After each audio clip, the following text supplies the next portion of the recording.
The weekly code quiz. How to write good alternative text. Writing good alternative or alt text takes practice.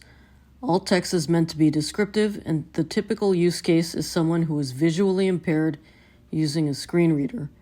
One needs to visually describe the image so that the user is able to understand the content of an image. Is alt text the same as a title or caption?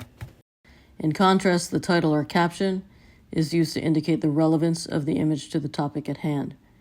So as an example, we have this image here.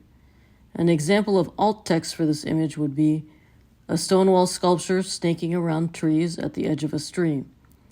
In contrast, the title could be more concise: Andy Goldworthy's sculpture at the Storm King Art Center in New York.